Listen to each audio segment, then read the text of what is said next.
On the night of September 17, 2004, the small town of Fairhill, Pennsylvania, with a population just over 4,000, was shrouded in the cold mist of late summer. On a pitch-black road leading to the outskirts, Rachel Wittmann, 19, left a student party in her old green Honda Civic, unaware it would be the last moment anyone saw her.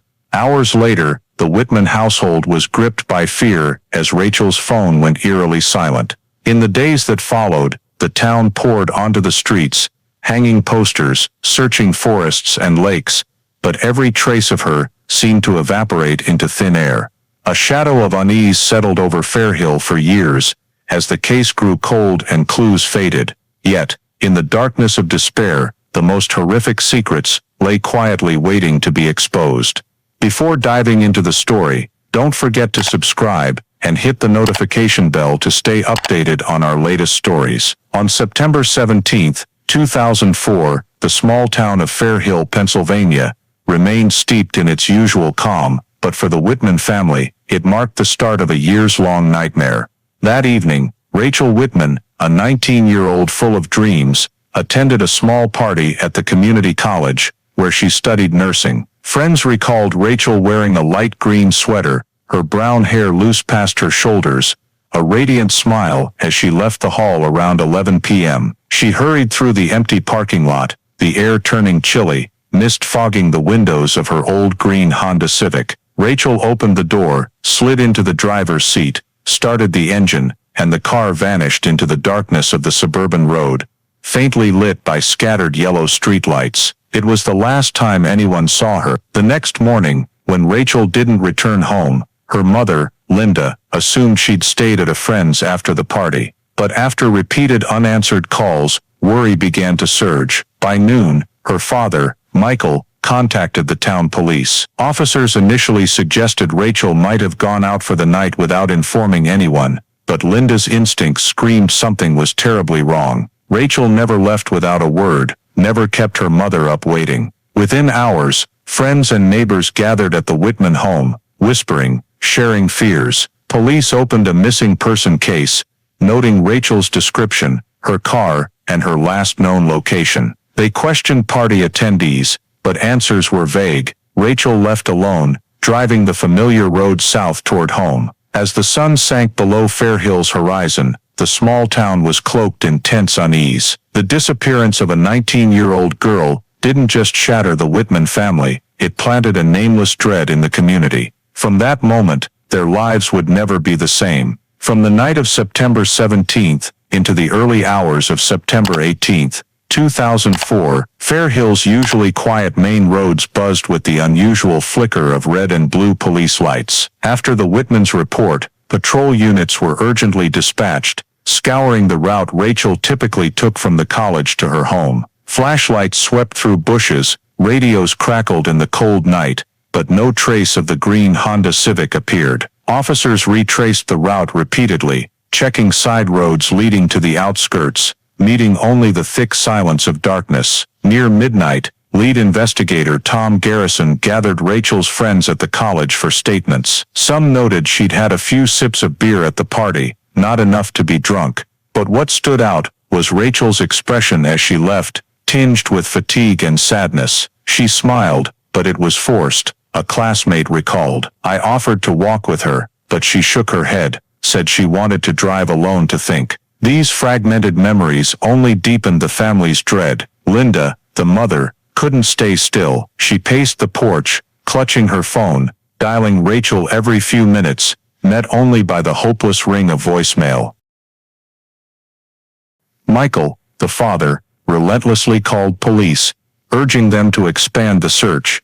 Daniel, her 14-year-old brother, trembled as he stared into Rachel's empty room, her bed still carrying the faint scent of her perfume. The shock rippled through the neighborhood. Close neighbors arrived, some with hot coffee, others hugging Linda in silence. Hastily printed A4 flyers with Rachel's face were handed out in the night, taped to lampposts, bus stops and store windows. By morning, Fairhill was blanketed with images of the young woman with brown hair and a gentle smile. Police widened patrols, using K9 units to track from the college parking lot to the main road, but the trail vanished. A lone witness called, claiming to have seen a green car at the Walmart lot around 11 p.m. before it disappeared, but the store's security cameras were broken that night, capturing nothing. This tip only muddied the situation. Meanwhile, investigators faced pressure from all sides. Local media ran headlines like "Mysterious Disappearance of 19-year-old Student,"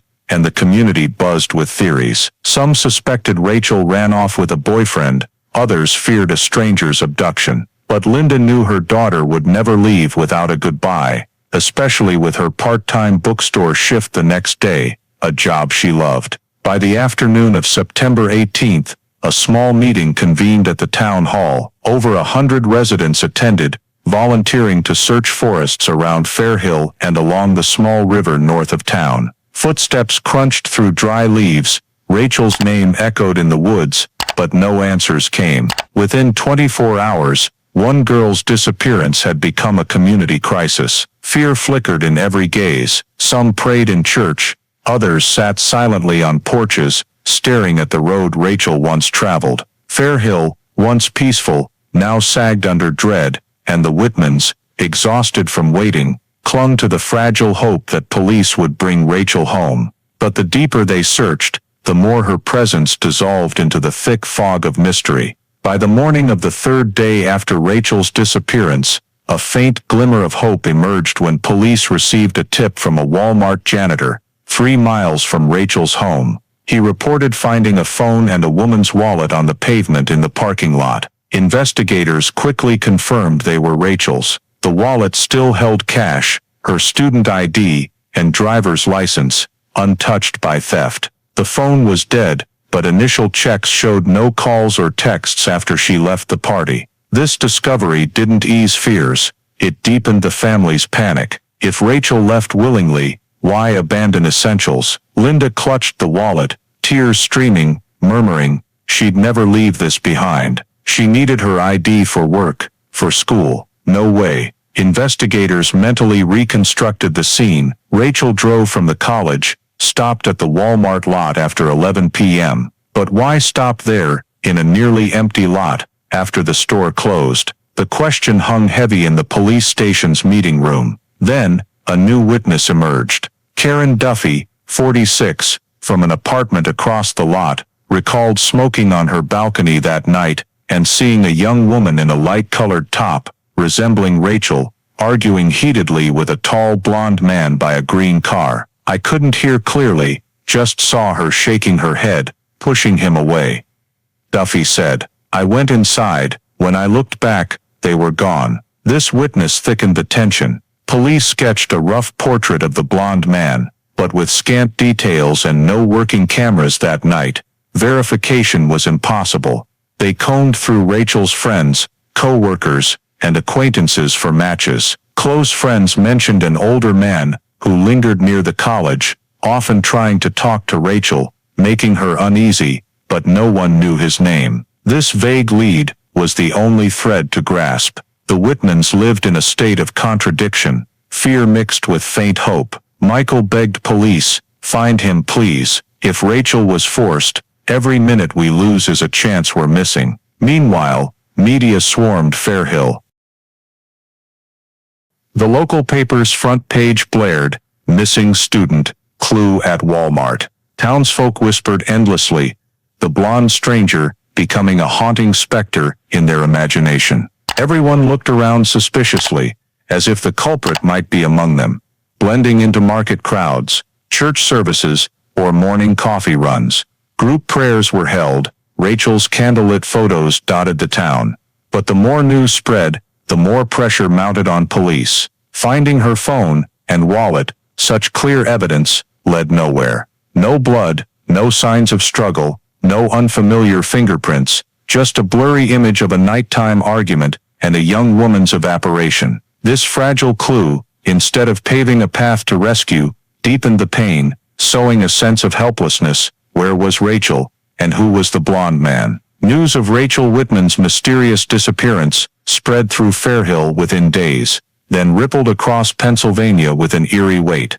By the first weekend after she vanished, an unprecedented mobilization unfolded. Hundreds of volunteers from neighbors, high schoolers, veterans, and community rescue groups poured in. They split into teams, combing forests, fields, and the small river winding through town. K-9 units barked, sniffing through grass, while helicopters circled above, their spotlights slicing through misty valleys and riverbanks. Those days, Fairhill was no longer a quiet town, but a sprawling crime scene. Posters with Rachel's gentle smile plastered lamp posts, brick walls, and church bulletin boards, marked in bold red. Missing, please help bring Rachel home. Every passerby's gaze lingered on her face, memorizing features to recognize her if spotted. But the more they searched, the more a terrifying silence grew. No scrap of clothing, no tire marks, no evidence beyond the wallet and phone at Walmart.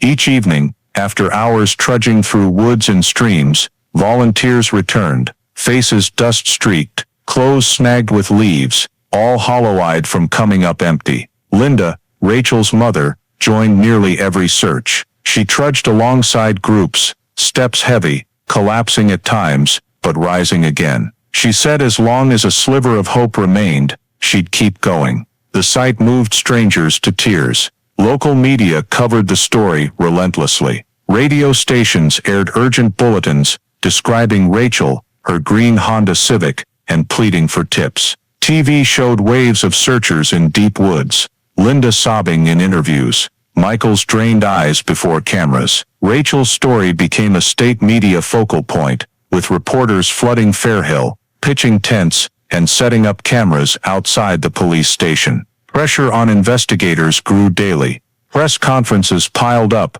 but the response remained: no reliable new leads. The lack of information fueled public outcry. Some insisted Rachel was abducted by a drifter, others that she was deceived by someone she knew. Online forums buzzed with dozens of theories, but no matter how fervent the community, the truth remained a thick darkness, swallowing all. After nearly 2 weeks of relentless searching, no trace of Rachel emerged. Each day, volunteers' exhaustion showed more. Some gave up, others stayed out of pity for Linda and Michael. Nightly church prayers filled with candlelight, flickering like trembling souls. The local pastor preached, "We can't let Rachel vanish, as if she never existed. We'll search until we have answers." But despite resolve, reality was cruel. Fairhill's air grew heavy with fog-like dread. Once known for apple festivals and golden cornfields, the town was now synonymous with an unsolved disappearance.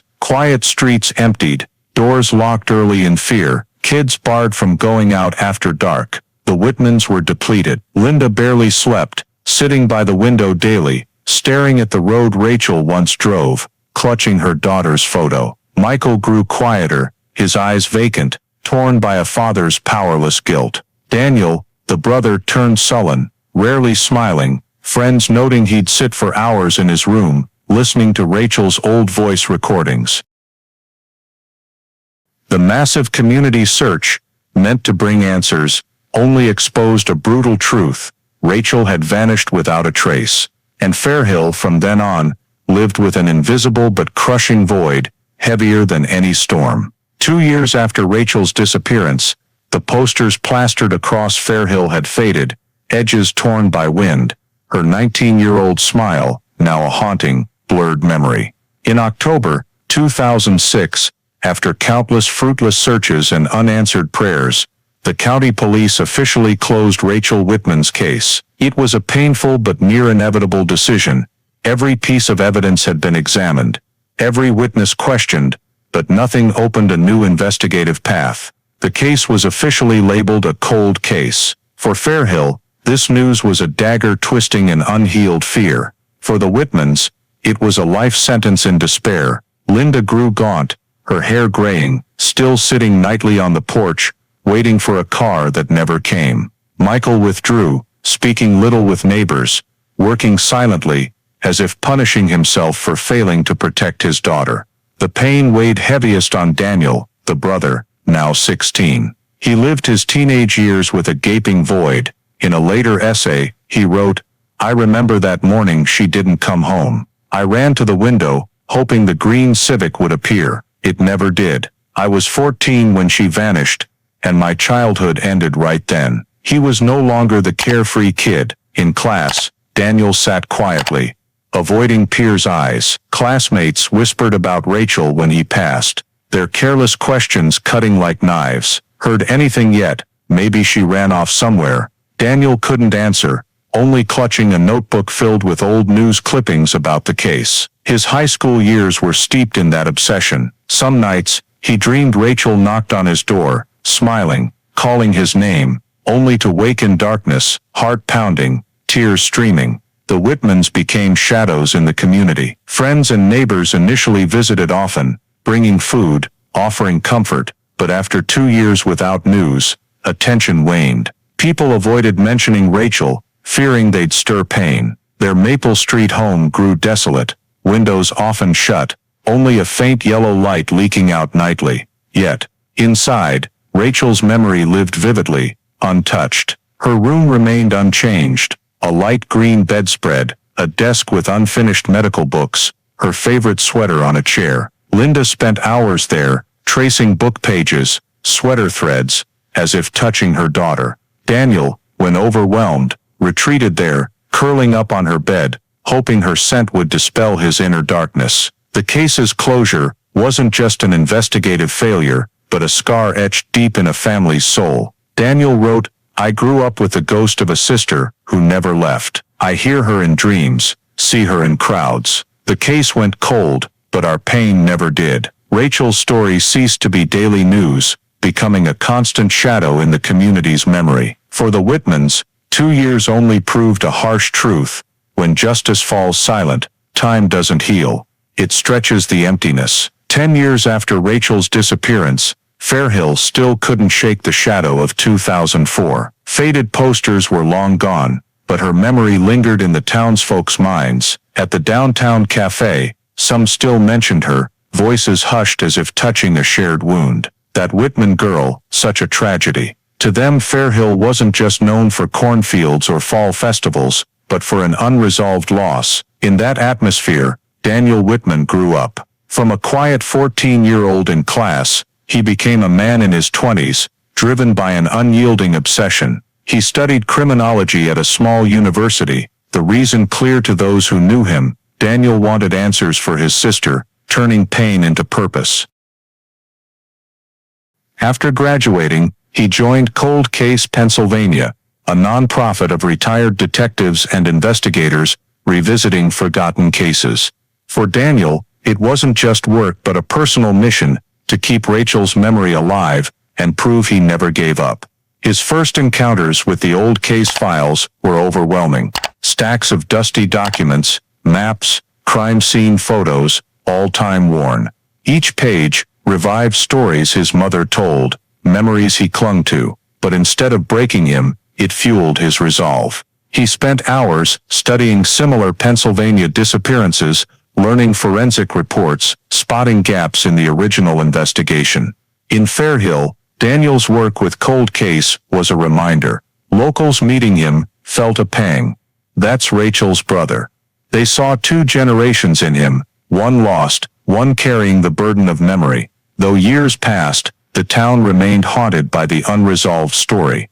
Kids born after 2004 grew up with the question, what happened to Rachel? A curse-like query. In schools, her name appeared in personal safety lessons. At annual memorials, students lit candles, reading her name, among other state victims. The pain wasn't just the Wittmanns, it was part of the collective memory. But for Linda, Rachel's mother, it wasn't memory, but a living wound. Time aged her rapidly. Her hair white, her frame frail. She stayed in the old Maple Street house, where everything reminded her of her daughter. She refused to move, saying, "If Rachel comes back, she'll know where to find me." Neighbors often saw her by Rachel's window, staring at the dark road.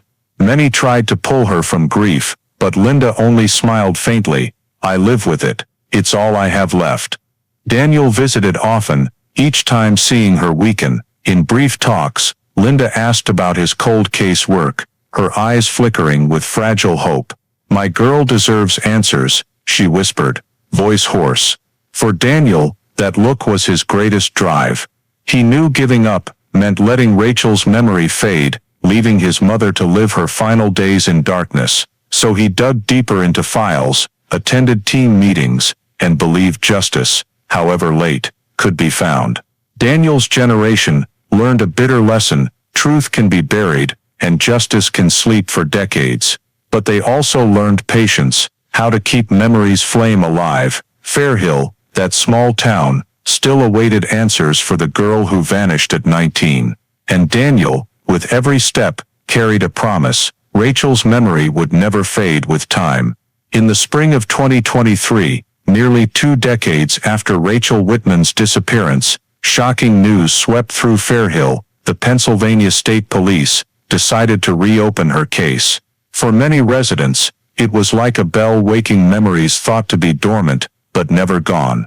Faded posters, whispered stories, and fearful glances from years past resurfaced, cloaking the town's atmosphere. The move stemmed from a new federal program funding re-examination of cold cases with modern technology. Fairhill, often overlooked, suddenly became a focal point when Rachel's case was prioritized. In the county archives, boxes containing Rachel's case files were opened after years of gathering dust. Crime scene photos, old statements, and sealed evidence were brought back to light. The new state lead investigator, Lieutenant Karen Morales, sat before the documents with resolute eyes.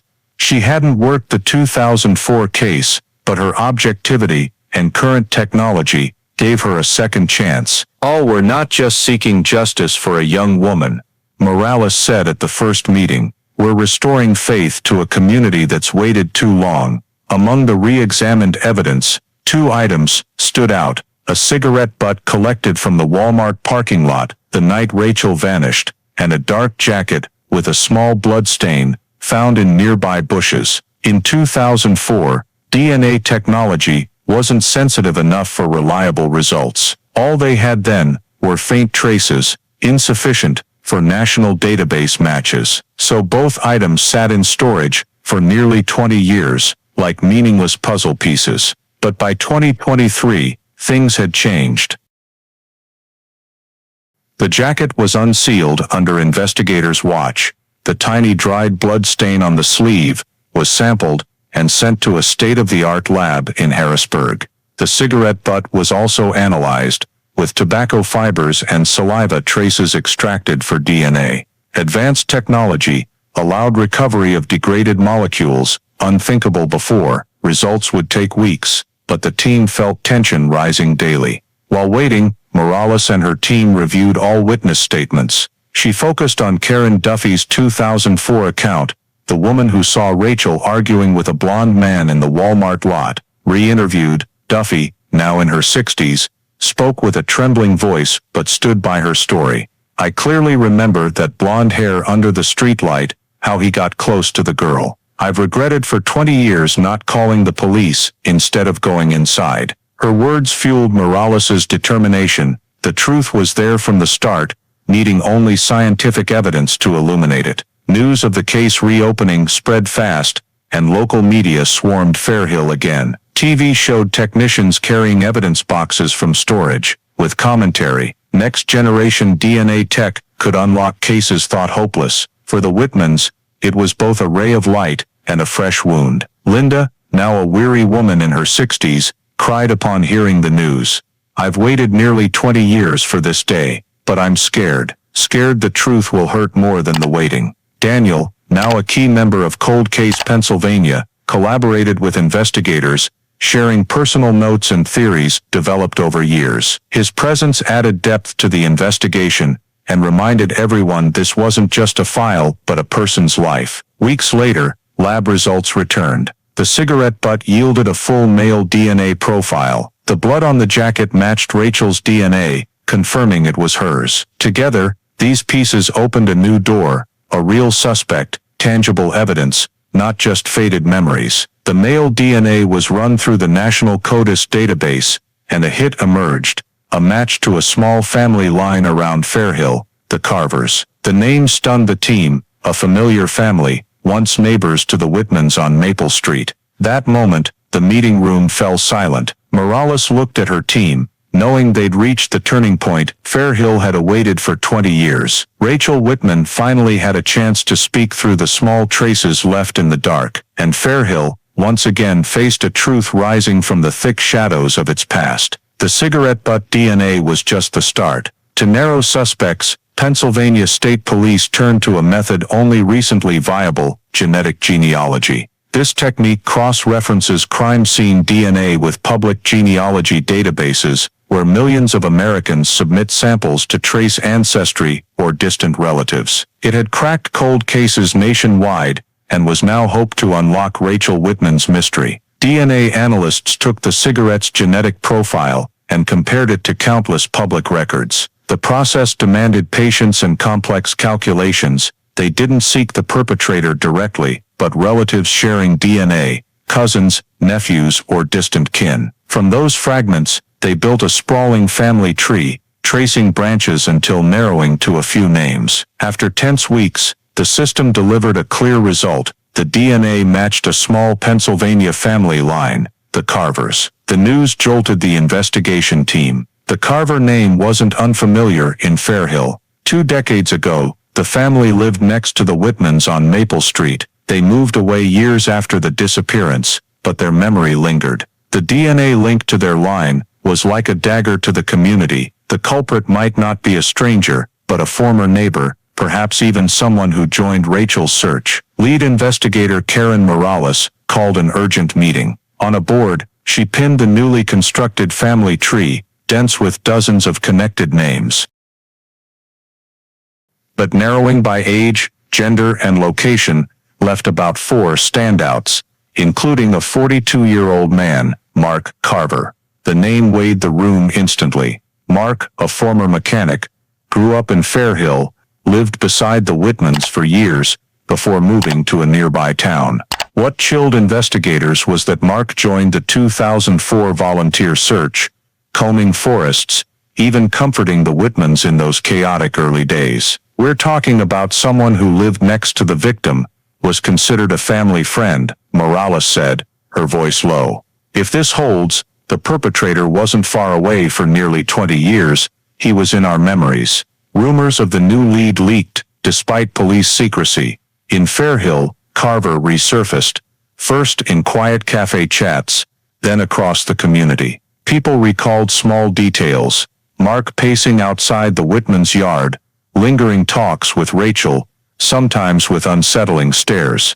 A woman remembered Rachel complaining about the neighbor who stares, but no one imagined it would be pivotal after 2 decades. The genetic genealogy breakthrough sent shivers. The killer could be a familiar face, someone they shook hands with, prayed beside, trusted. While Fairhill searched tirelessly, the culprit may have stood among them, disguised by empathy. The thought planted a deeper unease than fear of a stranger. For the Wittmanns, the news was a shock. Linda sobbed hearing the Carver DNA match. She recalled Mark mowing his lawn, Rachel's polite greetings. "If it's him," she whispered, voice breaking, "my girl died right under the shadow of our fence." Daniel, now a cold case Pennsylvania activist, reacted with mixed pain and resolve. "If the evidence points to Carver, we can't deny it.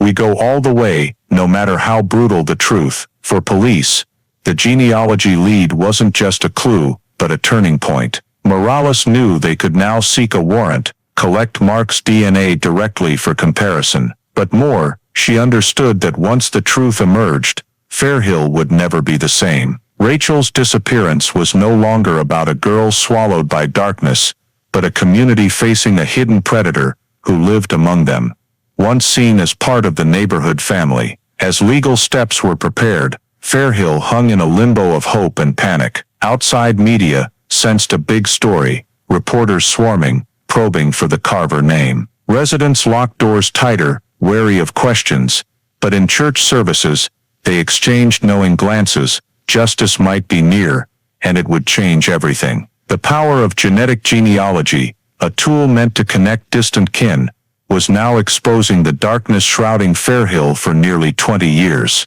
The name Carver, once as common as any American surname, became a symbol of the town's deepest haunting. After genetic genealogy narrowed suspects to the Carver family, Pennsylvania State Police shifted focus to Mark Carver, a 42-year-old former Wittmann neighbor from 2004. Unlike a fugitive, Mark lived openly as an ordinary citizen. He worked as a mechanic in a small garage in a nearby town, married to a nurse, with 2 school-age kids. Neighbors described him as quiet, heading straight home after work, attending church on weekends with his family. A typical American suburbanite, no one could imagine a shadow of crime over such a calm life. Lead investigator Karen Morales knew the case required utmost care. A single misstep could alert Mark, and their evidence was only genealogical, not yet court convincing. They needed direct DNA matching the cigarette and jacket blood from years ago, so a discreet surveillance plan was launched.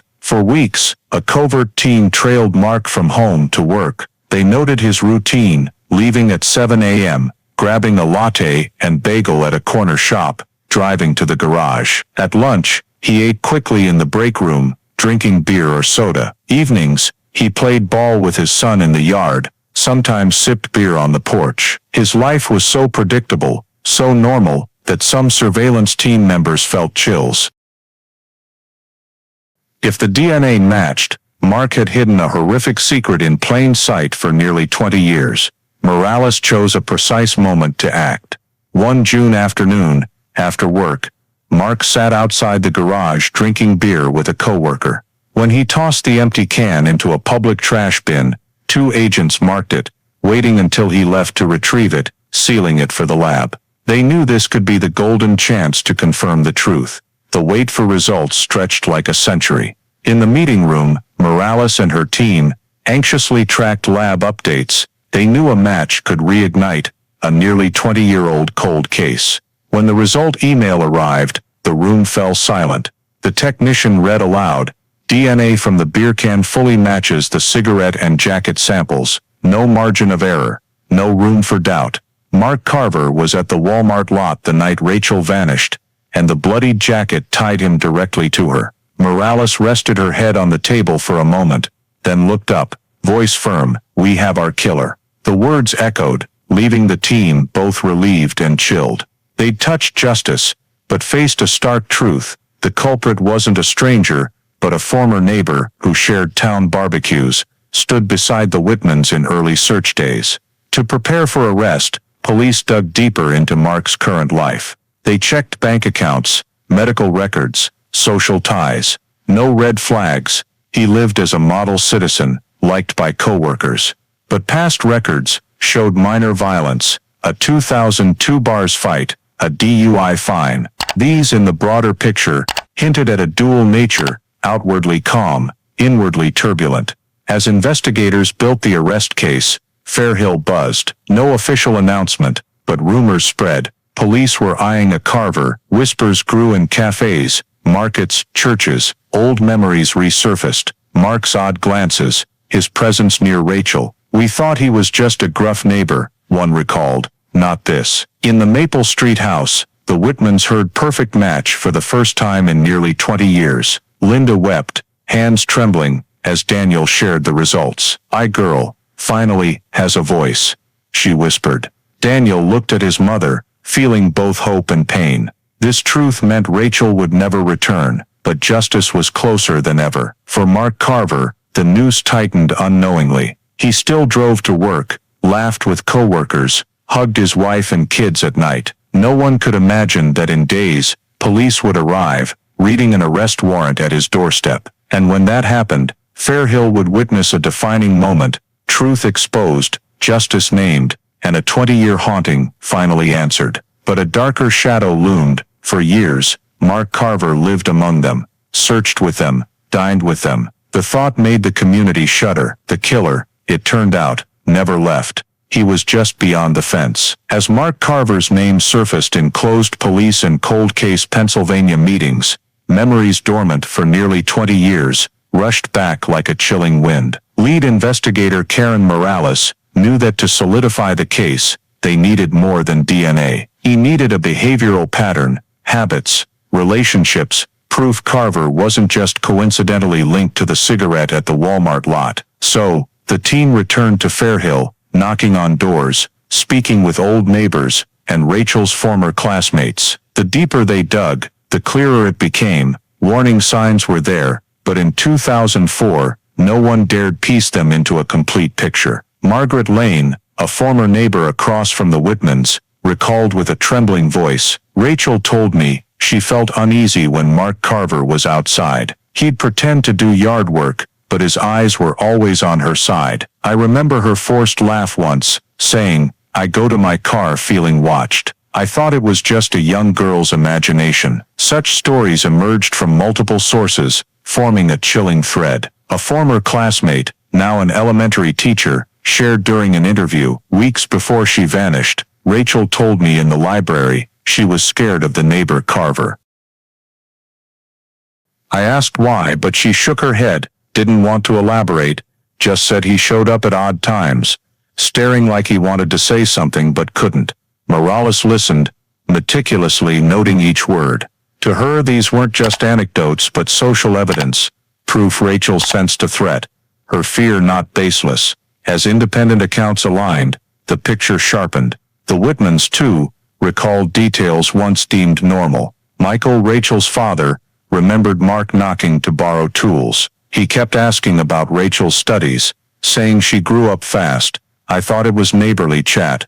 Now, his eyes didn't seem friendly. Linda, Rachel's mother, cried, recounting the early days after the disappearance. "What hurts most is Mark joined the search. He held a flashlight, walked beside me in the woods, comforted me that Rachel was probably just off somewhere. I believed him, believed his sympathetic eyes. It was all an act." Others recalled odd details, Mark volunteering to drive search groups around the lake, patiently handing out Rachel's flyers at the supermarket. He was never absent, a former search team member said, even more dedicated than close friends. Now, with DNA exposing the truth, that dedication was seen differently. Was it Mark's way of hiding guilt, controlling information, ensuring no one got too close to the truth? Police also interviewed Mark's old co-workers from the 2004 garage. One recalled that days after Rachel vanished, Mark showed up looking tired, hands scratched. When asked,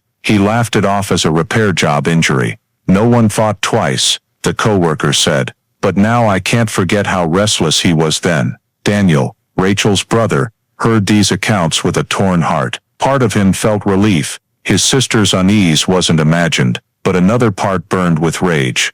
As the signs were there all along, just never connected. If back then, Daniel told a reporter, if just one person believed Rachel's fear, things might have been different. Fairhill's collective memory stirred. Residents recalled searching for Rachel, praying in church, where Mark stood beside them, held their hands, cried with them. A local pastor was stunned. "I remember him at services, kneeling in prayer. I put my hand on his shoulder, said God would guide us." Now, I shudder. The exposed truth left the community feeling betrayed. The person they trusted, who shared their pain, had caused it. In the case file, Morales wrote, "This isn't just a murder case. It's a story of deception in broad daylight, of a killer who lived as a victim alongside the community." Her words captured the feeling everyone shared. The truth was horrifying, not just for the crime, but for its concealment within the most ordinary acts. As memories were revisited, each small piece formed a horrifying picture. Rachel had been afraid, had tried to speak out, but her warnings fell into silence. Neighbors had seen, friends had heard, family had suspected, but no one connected the dots. And in that gap, Mark Carver acted, then lived for nearly 20 years, as an ordinary man, hiding his crime behind a friendly presence. The night Rachel vanished, darkness didn't just swallow her, it consumed the community's vigilance. Now, as DNA technology shed light, people saw clearly, what Rachel left behind wasn't just a wallet and phone, but forgotten warnings, warnings that, if heeded, might have kept Fairhill's history from being written in blood and tears. In September 2023, Fairhill awoke to a heavy morning no one could forget. At 5:30 a.m., with fog still blanketing the cornfields, police cars quietly lined the silent street, where the Carver family lived. Flashing red and blue lights reflected off sleeping houses' windows. Lieutenant Karen Morales stepped out, her voice sharp over the radio. Team 1, take the rear. Team 2, front door, target, Mark Carver. Boots hit the damp pavement, and the SWAT team surged forward. Seconds later, urgent knocks echoed, followed by a loud command. Pennsylvania State Police, open the door now. Inside, the Carver home was still. Mark's wife, panicked, clutched their youngest child, emerging from the bedroom, while their teenage son stammered, confused. Mark appeared, stunned, in a crumpled t-shirt. Before he could speak, the door swung open. Officers stormed in, guns drawn. Morales stepped forward, voice icy. Mark Carver, you're under arrest for the first-degree murder of Rachel Wittmann. In 2004, the room erupted. His wife screamed, collapsing, as Mark stood frozen, then was cuffed and led out. The commotion woke the neighborhood. Neighbors opened doors, staring in disbelief. No one could fathom it. Mark Carver, the man who greeted them daily, attended church, walked his dog, was dragged away in gleaming handcuffs. A woman whispered, covering her mouth, "My God, was it really him?" Another shook her head, tears welling.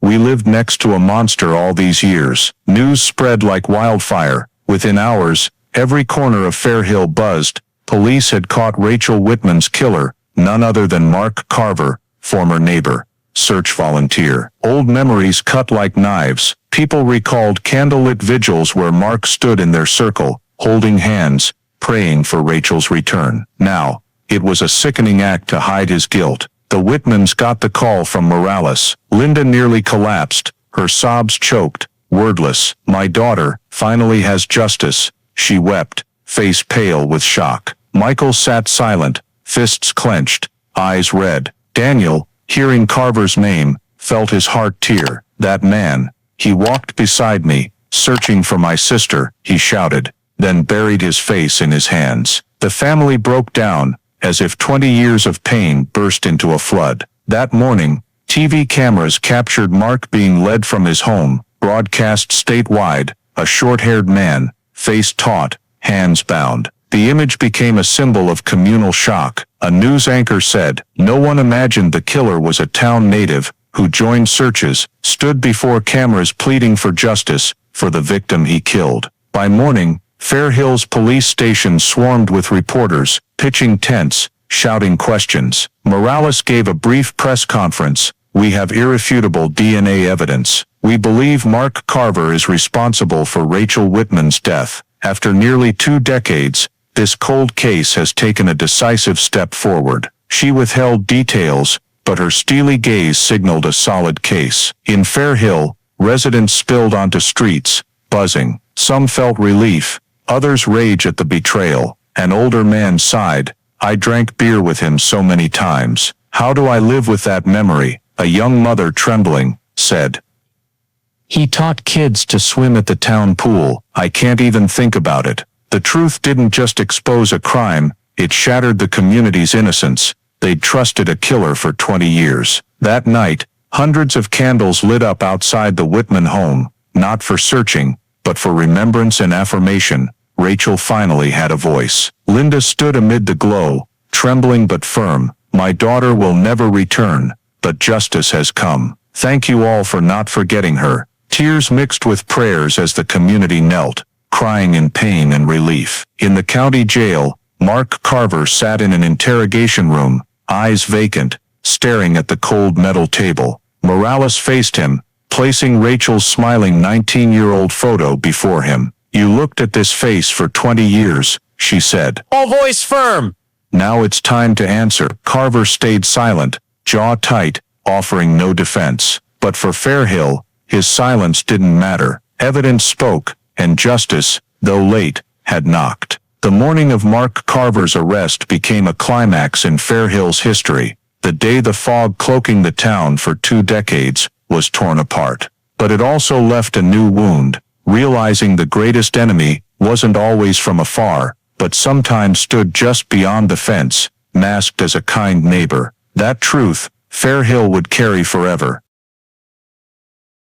In his first days in custody, Mark Carver stayed silent under questioning. He sat motionless in the interrogation room, eyes vacant, hands cuffed, but under mounting pressure from DNA evidence and witness accounts, he finally spoke. His first words, hoarse and trembling, stunned the room.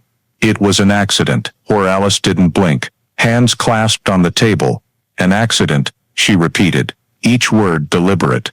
Mark swallowed hard, spinning a story that on September 17, 2004, he met Rachel by chance at the Walmart lot. They argued, and she fell, hitting her head on the car door. "I panicked. I didn't know what to do.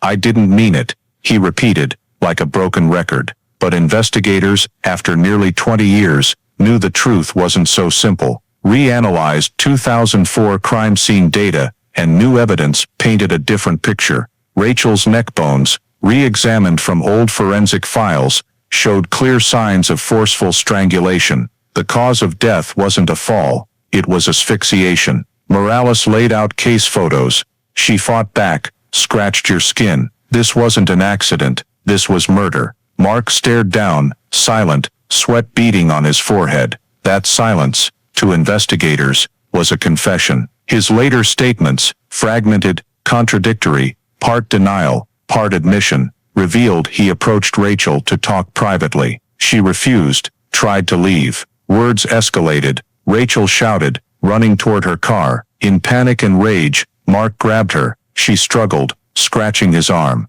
In those fateful seconds, his hands tightened around her neck until her body went limp. No accident, it was deliberate, driven by a need for control and violent instinct. The next question, why was Rachel's body never found in 20 years? Mark's confession unveiled a chilling truth. He buried her in a small forest near town, not far from the Wittmann home, a hasty nighttime act. But as community searches began, he panicked. Seeing volunteers scour the woods, Mark feared discovery. So in a cold move, he returned, dug her up, and moved her deeper into the forest. This explained why 2004 searches with dogs and helicopters found nothing. Each time the community neared the truth, Mark stayed a step ahead, relocating the body. He admitted to moving her at least 3 times in the months after the crime, from the forest's edge to deeper in, then to an abandoned northern lot near an unfinished construction site. Each move erased traces, leaving the community in despair. Hearing this, Daniel Wittmann sat stunned. He recalled searching those woods with his mother, calling Rachel's name. "He was there," Daniel choked, "holding a flashlight beside us, while he'd just buried my sister elsewhere." Linda sobbed, collapsing, unable to believe her daughter was nearly found, multiple times, only for the killer to cover his tracks. The pain plunged the family into an abyss again. Despite nearing justice, Fairhill was shocked. Those who searched with Mark felt used. "He urged me to keep digging deeper," a volunteer recalled, voice trembling. "Now I see he was steering us away." Rage spread. They hadn't just lost a girl, but were betrayed in their trust for 2 decades. Criminal psychologists noted Mark's search participation was typical of killers controlling the narrative. He didn't just hide the body, he hid the truth in the community's memory. One said, each search, he stood there, watching, relishing the power, knowing he alone held the truth. Mark's scattered confessions, paired with DNA and witness accounts, clarified the case. Rachel wasn't abducted by a stranger. She was killed by the neighbor she feared,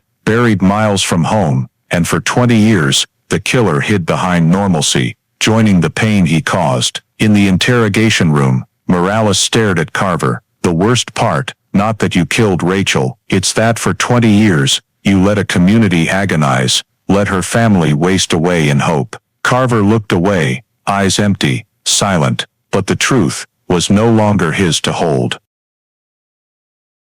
It emerged, detail by detail, through science, memory, and his own contradictory confession. When the story broke, Fairhill reeled, headlines screamed, "Killer moved body multiple times to hide truth, shocking America." For the Wittmanns, it wasn't just news, it was a 20-year nightmare answered, though painfully. Linda said through tears, "She fought. She didn't give up easily. Now I know."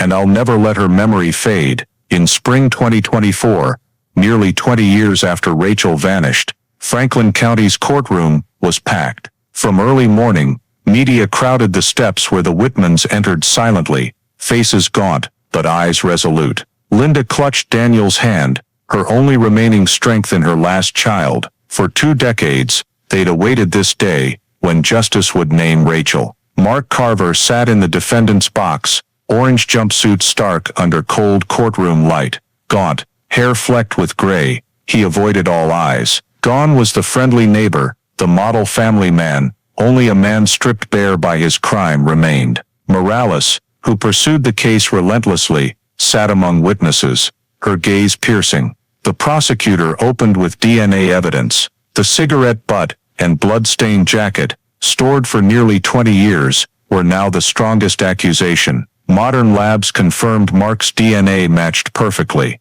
A tiny blood drop, a seemingly meaningless cigarette filter, became an unbreakable chain. Science speaks for Rachel, the prosecutor declared, and science doesn't lie. Witness testimonies followed. Old Wittmann neighbors recounted Mark's lingering stares at Rachel. A former classmate confirmed Rachel's fear of the neighbor Carver. Small details, pieced together, painted a clear threat Rachel felt before vanishing. Then Daniel took the stand, voice trembling but firm, recounting a boy's loss of his sister, his mother's tears, in an empty home. "We searched with him," Daniel choked, pointing at Mark. "He walked beside us, while he hid my sister." Murmurs filled the room. Many turned away, wiping tears. Mark's defense tried claiming an unintended accident, that he panicked and acted rashly.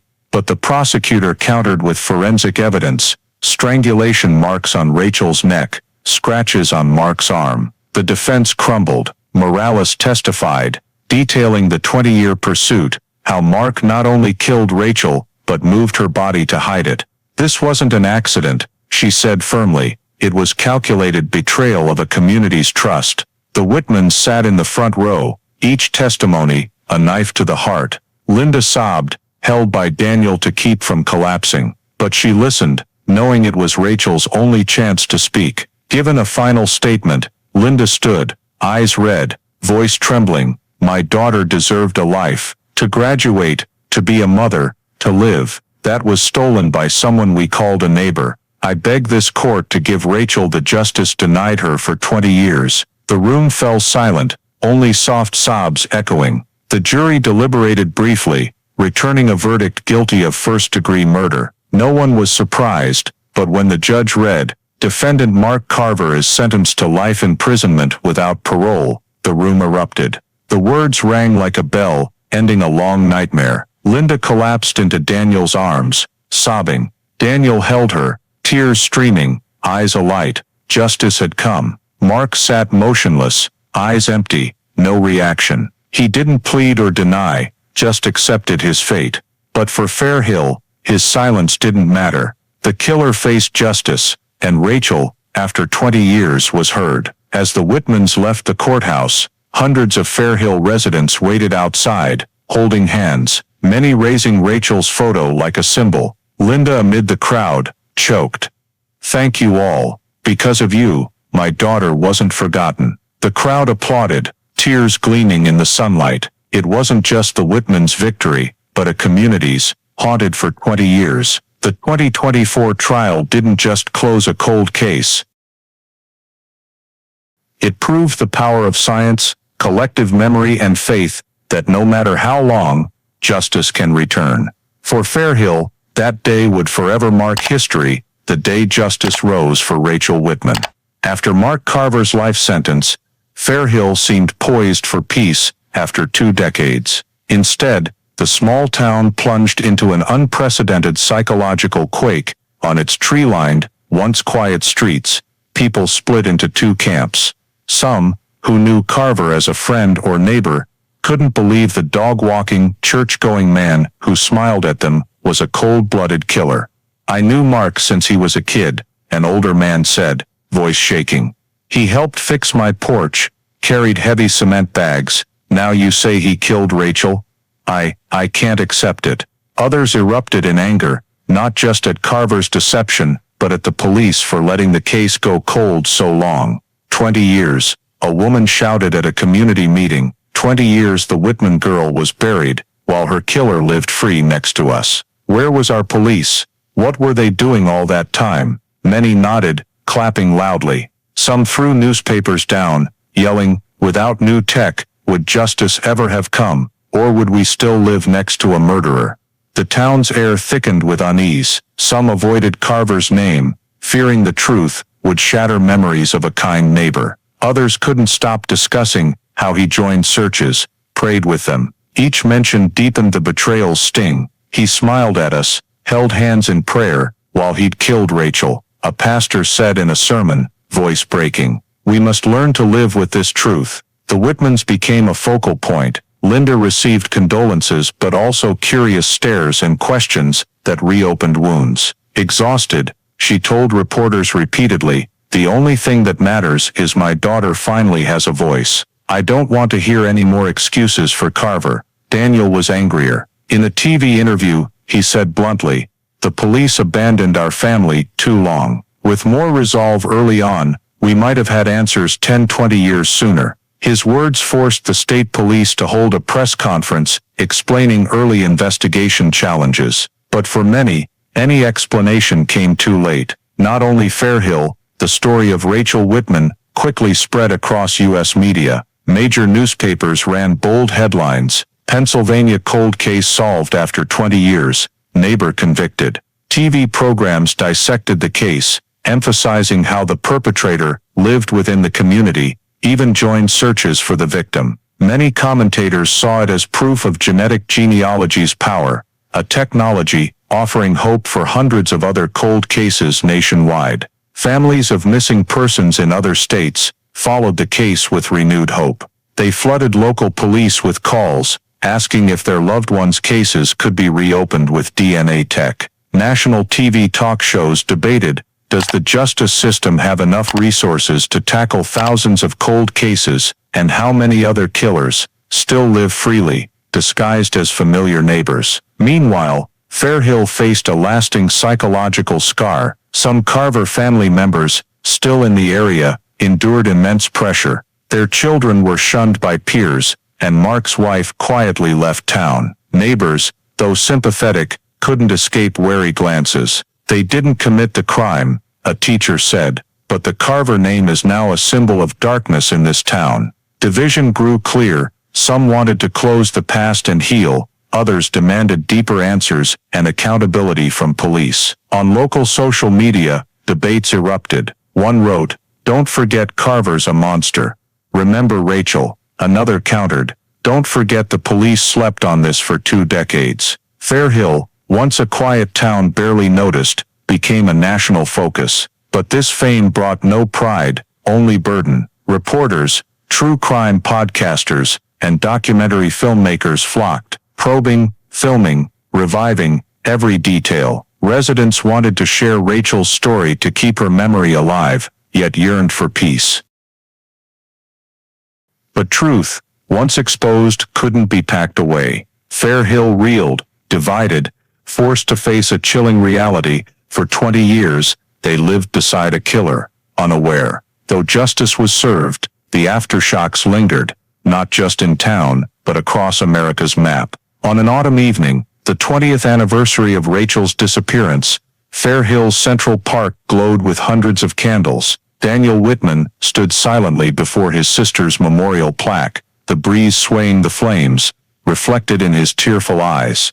The simple inscription read, "Rachel Wittmann, 1985-2004, never forgotten." Beside it, a photo of Rachel smiling in a summer dress gripped Daniel's heart. He knelt, lit a new candle, and whispered, "Sis, you finally have justice, but I wish it didn't end like this." Around him, Fairhill residents formed a circle, some faces, aged by 2 decades, others young children, who never knew Rachel, brought by parents to understand her story, as part of the town's memory. The air was heavy, with soft sobs, mixing with quiet prayers. On the steps, Linda stepped up, her white hair glowing, hands trembling on the microphone. She took a deep breath, scanned the crowd, and spoke, Voice breaking, we have justice, but we'll never have our daughter back. No trial, no sentence can bring Rachel home. All we can do is keep her memory alive. Her words drew tears. Over 20 years, Linda became a symbol of resilience,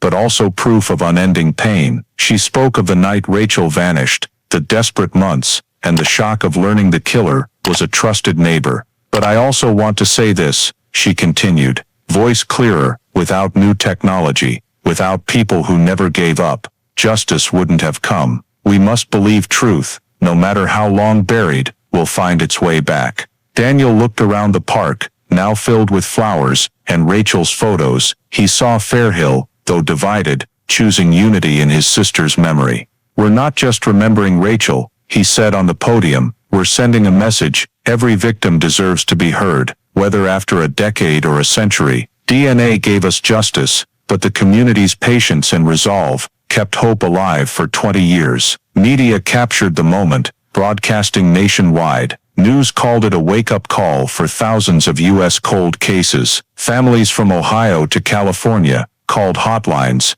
hoping Rachel's story would pave their way. Criminologists commented on TV, Rachel Wittmann's case proves science can outlast time, but justice only comes when communities refuse to forget. During the candlelight vigil, Fairhill residents shared stories, their searches for Rachel, their fears of a killer next door. One woman whispered, I thought this case would fade. Standing here, I know memory never dies. Her words spread through the circle, becoming a shared message. For the Wittmanns, justice wasn't an end, but a continuation of memory. Linda told reporters after the vigil, I hope Rachel's story helps other families avoid our long wait. If anyone's living in despair, know there's still hope, still light. Daniel vowed to continue with Cold Case Pennsylvania, driven by his sister's memory. He believed if Rachel's story could be rewritten, after 20 years, others awaited answers. As the night faded, candles burned, casting flickering shadows on silent faces. Fairhill was forever changed, a once peaceful town, shaken by truth, united in shared memory. But a lingering question remained, unanswerable. How many cold cases still wait to be opened? How many families still hope in vain? As Daniel left the park, he glanced back at the candlelight. In his heart, Rachel wasn't just a memory, she was a guiding flame, reminding him, justice may come late, but memory never dies. And across America's darkness, countless flames still waited to be lit. Rachel Wittmann's story in Fairhill, Pennsylvania, is not just a personal tragedy, but a mirror, reflecting U.S. societal issues today. First, it shows technology's role in justice. Without advances in genetic genealogy and DNA analysis, evidence like the cigarette butt or jacket blood, overlooked for nearly 2 decades, would never have unlocked the truth. The lesson, society must invest heavily in investigative tech, as each breakthrough could be a lifeline for a cold case, a waiting family. Second, it underscores the power of collective memory. Neighbors saw Mark Carver staring at Rachel, friends heard her fears, but those pieces weren't connected in time. This reminds us that when communities listen and share, even tiny details can protect one another. Third, the case exposes the pain of delayed justice. The Wittmanns waited 20 years, and when Linda said, we have justice, but never our daughter, it was a warning that late justice leaves unfillable voids. In today's America, with tens of thousands of cold cases, this message is urgent. Police, the justice system, and communities must unite to spare families endless waits. Rachel is gone, but her memory and lessons can drive America to keep seeking justice for other victims. If you believe memory and justice should never be forgotten, subscribe to our channel to follow more cold cases brought back to light.